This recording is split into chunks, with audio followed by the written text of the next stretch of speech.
হাসপাতাল থেকে ভুয়ো এফআইআর হয়, যেখানে সুপারের সঙ্গে দেখা করতে আসি। রাতারাতি সুপার আমার নামে মিথ্যে এফআইআর করে তিনি নিজেই ট্রান্সফার হয়ে যান কালিম্পংয়ে। অর্থাৎ একটা কিছু চাপবার চেষ্টা হচ্ছে, আর সেই চাপবার মধ্যে চোখ চুরিটা জুড়ে ফেলুন। মমতা বন্দ্যোপাধ্যায় ঘেরাও এমনি হয়নি, যে কথাগুলো ভারতীয় জনতা পার্টির কার্যকর্তারা বিভিন্ন প্রতিষ্ঠানে দুর্নীতি, চুরি জোচ্চুরি, অঙ্গ প্রত্যঙ্গ পাচারের সিন্ডিকেট, জাল ওষুধের সিন্ডিকেটের কথা বলতো, তা প্রত্যেকটা প্রমাণিতভাবে স্পষ্ট হতে চলেছে। আপনাদের পরিষ্কার স্পষ্টভাবে যদি না হয়ে থাকে, তো তাহলে তড়িঘড়ি মমতা বন্দ্যোপাধ্যায়ের চাকরি দিয়ে পেশেন্টের পরিবারের মুখ বন্ধ করলেন কেন? যেখানে তৃণমূলের চুরি জোচ্চুরির জন্য পশ্চিমবঙ্গের গরিব শিক্ষিত বেকার ছেলেরা চাকরি পায় না, পুলিশ তাদের লাঠিপেটা করে এবং মেরে মুখ বন্ধ করে দেয়, সেখানে মমতা বন্দ্যোপাধ্যায় এবং তৃণমূলের অপদার্থ এবং অপকর্ম এবং দুর্নীতির জন্য চাকরি।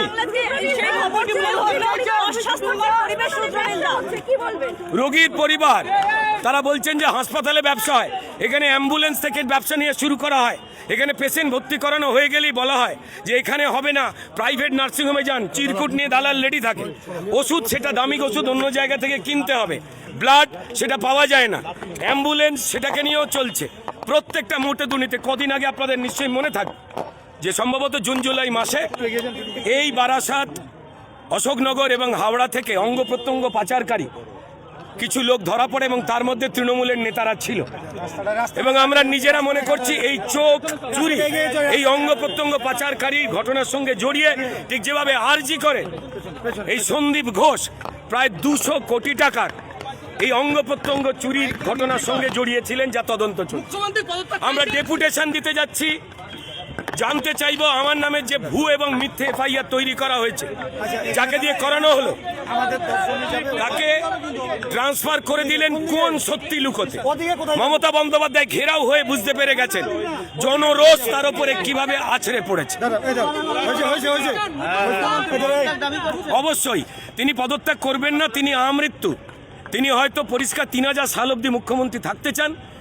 এত অপদার্থতা, এত বিফলতার পরেও, পশ্চিমবঙ্গের মানুষের এত চোখের জলের পরেও, চাকরি ডাকরি, চাল ডাল আবাস, চোখ চুরির পরেও তার মুখে বিকৃতি দেখেছেন।